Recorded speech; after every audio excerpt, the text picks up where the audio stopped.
short. So this is not just simply a response to what Cobus said this morning. Cobus, as he indicated, has been at the University of Massachusetts, and he's been doing research for some weeks. And so we've had a very long conversation together. And this, what I'm going to say, is something that comes out of that longer conversation, not just what we were told this morning. The other thing that's important to say is that we had a fabulous conference on complexity called Complexity Thinking in Translation Studies in Search of Methodologies in Leuven, the first week of June. And I have to say, it was a small conference. There were only about 35 of us there, but it was the best conference that I've been to in 10 years in all my various fields. We all came away having learned things. We exchanged ideas. We talked about complexity in many ways, and we learned a lot. And we had a lot of back and forth dialogue so that we actually kind of upped the thinking of everybody. I organized in my, I argued in my presentation that translation is a form of organized complexity, and that's a specific term pertaining to complexity, and you can follow that out if you go to Wikipedia. You'll figure out what organized complexity is as opposed to complexity in general. Here are some of the features of translation that lead to its complexity. Oh, and I should also say that perhaps more than Cobus, I am somebody who's interested in some of the quantitative issues about complexity because I have a background in the sciences. I was in biochemistry until the middle of my junior year. So I actually read about cognition and I think about numbers. So the complexity of translation is based on the following factors, among others. There's lots more. The number of cultures, past, present, and future. The number of world languages, which right now is 6,000 to 7,000, as well as earlier languages that no longer are around and future languages, because we're talking about complexity in the abstract and in a theoretical framework. The number of translators, past, present, and future. The number of language varieties and dialects, which of course is much larger than the number of languages. The number of language types like registers, styles, and specialized technical language. Text types, modes, forms, genres. Cobus talked a little bit about that.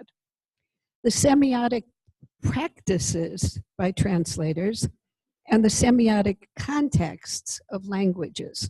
All of that is complex. The context of the source and target texts, we talked about that, and the content of source and target texts. Specificities of language related to each context and each type of content. Cultural histories, linguistic histories, the relationships between source and target cultures, cultural systems within each culture. There's always multiple systems. Political and ideological systems within each culture, and political and ideological systems across the cultures involved in translation. We keep going. The systems of value and ethics in different cultures that are being translated. The functions of source texts and the functions of translations, which often differ considerably. The patrons of translators and the sponsors of translations. The personal identity of translators. We're all very idiosyncratic after all. Gender and other facets of the social identity of translators. The variety of processes and practices used by individual translators. and each single choice made by each translator in translating each text. And then there's the translation norms of all cultures, past and present. And because one of the features of language is generativity, a central feature, no other animals have it. We have generativity in all of those parameters I just named, and that's only partial. So translation is an extremely complex process. And because translation is a form of organized complexity, I will say that we cannot expect that there will be any simple formulation of the theory of translation. We would all dearly love some nice limited theory of translation, but it's not going to happen. In fact, translation theory will be a complex, unbounded field that must accommodate an unbounded field of practices. So, as indicated, I've been investigating the neuroscience of translation, which has only reinforced everything I've just said. There is as yet no definite delineation, or definitive delineation really, of the facility of language by neuroscientists. They really have no clue yet how we do it, how we speak.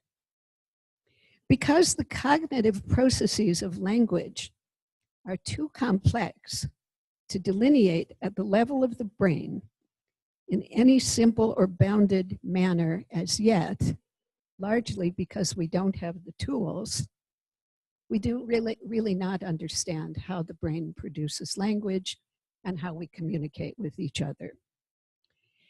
So, if that's true of language, because language, because translation in an intertextual sense involves language, we can't expect that there's going to be a definitive statement about how we translate. We're going to be able to say some things, but we're not going to give a nice, tidy little account of translation at the level of neuroscience.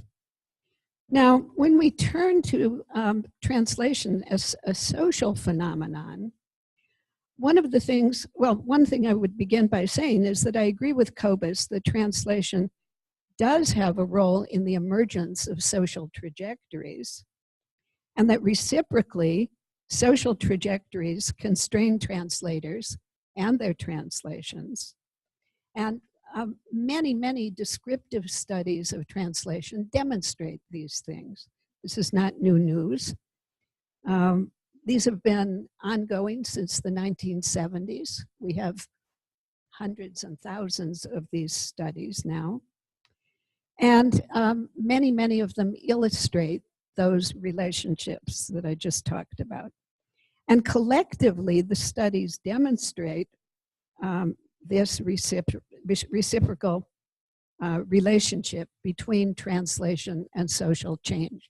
And so I would agree with Cobus that you can't just say, well, here are some causes and here are the effects and actually be able to connect them.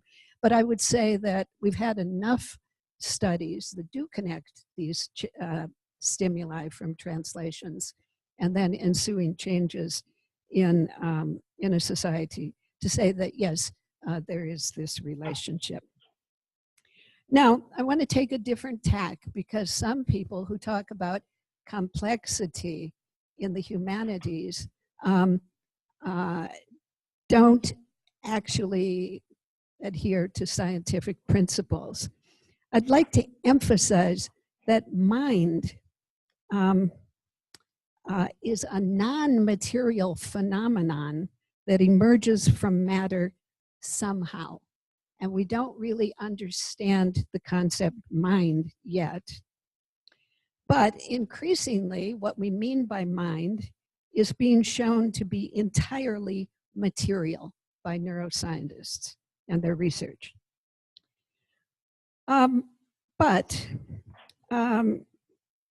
there's a great difference between the discoveries of neuroscience about cognition and the ordinary language sense of the word mind, that neuroscientists and others who are investigating the neuroscience of human cognition are no longer using the term mind. So you should think about that if you're going to be talking to students, or in fact, even thinking about the cognition of translation.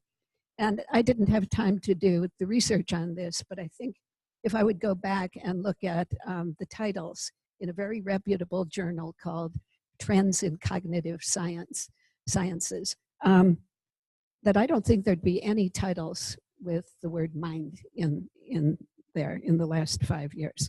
There might be a couple. I'll go do that work. But what we know is that the cognition cognition in general is definitely material. And as more and more is learned about the process of cognition, at the material level of neurons, their axons, their biochemical functions, their complex networking, and so forth, the materiality of thought becomes ever more clear. And literally, these discoveries are happening every day. There are thousands of researchers working on this question. And the volume of new research is just amazing. It's wonderful. I have to finish my book because I'm really tired of doing the literature search. It's just so immense. All right, I got into this, as I indicated, because I started out in biochemistry. I was, I should say, feeling very sorry for myself, driven out of the field by my unsympathetic tutor who didn't think I was serious. But anyway, I've continued to read scientific papers throughout my life. So what do we want to say that goes further about this? Well, okay. Another reason not to use the term mind is it's a very fuzzy concept. Look it up in all the dictionaries you own and you'll find that they can't agree on a single definition of mind. That's not really great if we're talking about anything that is a scientific or academic concept. But the other thing is, at this point, neuroscientists are estimating that 70% of our cognition is non-conscious, okay? And that's generally not what we mean when we talk about mind. Generally, we mean the thing we're conscious of, our own conscious thought. So anyway, I think we have to jettison this. Why does it happen that 70% of our cognition is non-conscious and we have no sense of it? I'll make a guess here, but it's a guess based on papers that I've been reading, and that is non-conscious thought is much more rapid than conscious thought. And probably the rapidity of those non-conscious things, which can be shown to impact on our conscious attitudes, probably it's so fast that our own consciousness doesn't recognize that it's happening. But that's a very wild guess. Don't quote me on that, okay? There's something going on like that because one senses that we should be able to access this non-conscious stuff, but in fact, only rarely can we. It does happen. That's beyond the scope of this paper as well. One factor in the speed is probably what's known as dynamic network connectivity. You could look that up. It's still being explored. It's not fully understood, but what we do know is that networks in the brain are rapidly connected, disconnected, and switched back and forth without our conscious awareness. And this does happen in particular in the production of language. All right, so moving on. The effect of thought, ideas, and change all impact on translation, and in turn, they are transferred through translation to other cultures. So in other words, the process of cultural interface via translation is not single or unitary as a process. And we have to remember this too. This is part of the complexity. Cultures are not uniform. They are differentiated entities. They constitute fields rather than uniform bounded wholes. In societies, there are always minority segments that embrace change and others that resist change or that wish to change in other directions. In that sense, most cultures are multicultural, and any society that uses the practice of exogamy is going to be resistant to homogeneity and receptivity to change. And in fact, most societies do practice exogamy, and in many cases, exogamy also brings with it multilingualism. Exogamy is when you marry outside the tribe, okay? So any kind of multicultural society like the US, we're always marrying across cultural backgrounds. Cultural change also proceeds at two levels, so to speak, the social level, top down, and so to speak, individuals, top up. Changes involve both practice and also thought. And that's something to keep in mind when we think about the complexity of translation and these various topics we're discussing today. So when we look at individuals, those of us sitting in this room, sometimes we're at the forefront of change, sometimes we're at the end and come along last in the evolution of social process. Like I'm way at the end where it comes to digital culture, and I'm resisting it all the way. I'm digging my heels in here. So what this means is that it's really difficult to figure out what the role of translation in change actually is, and to generalize or speak in any absolutist terms about social change and translation. And similarly, we can't make generalizations about translation processes in the abstract. So, for example, it is not the case that the choice of a word in the first line of a translation is going to entail or constrain a cascade of following choices. It may, but it may not. In fact, empirical studies of translation show that rarely does such a cascade follow.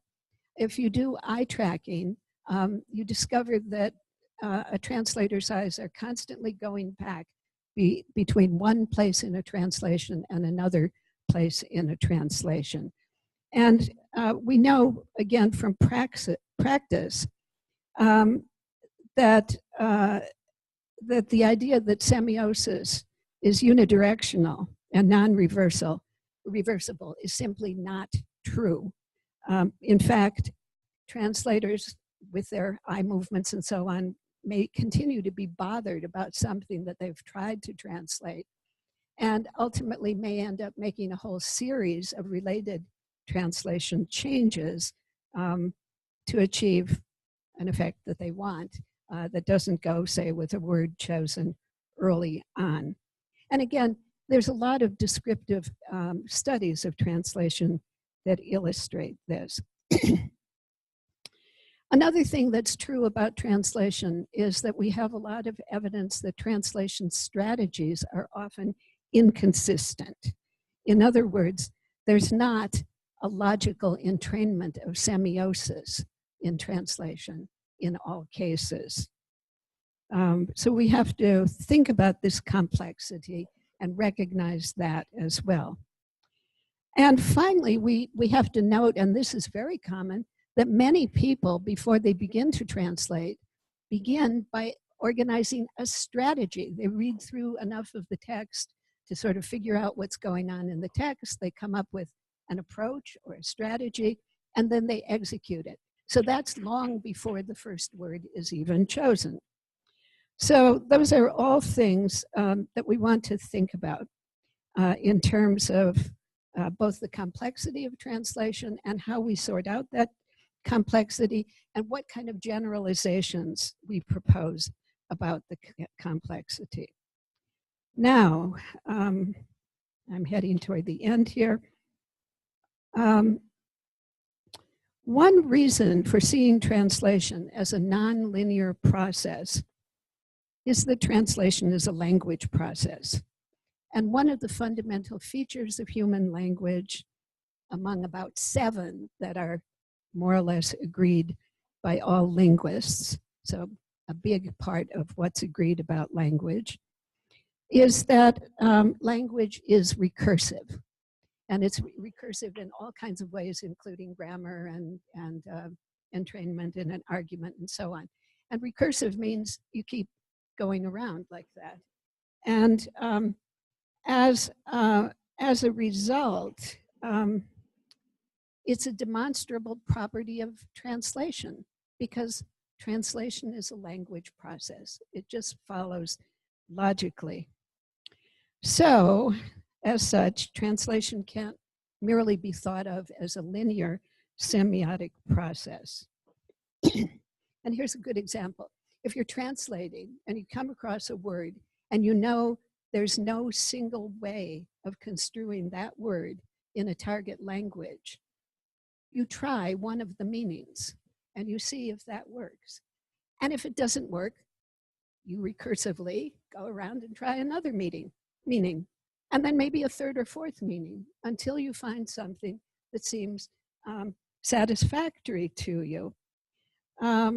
It's very rare, think about it, that any word in your source text has only one meaning in the dictionary and in the target language. So yes, translation is a recursive process, and in its semiosis in particular. Similarly, it's very rare, I would imagine, that you finish a whole translation, right? And you never go back and begin reading it from the start and read it through. That's a recursive process as well. And we can go on and on like this about the recursivity of translation.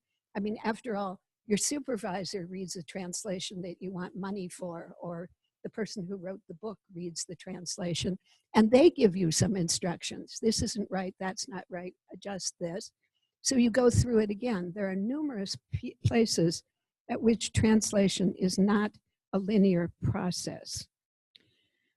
All right, so one of the things that we've learned in translation studies in the last 40 to 50 years is, as I said, they require close empirical study and description. They're not a priori.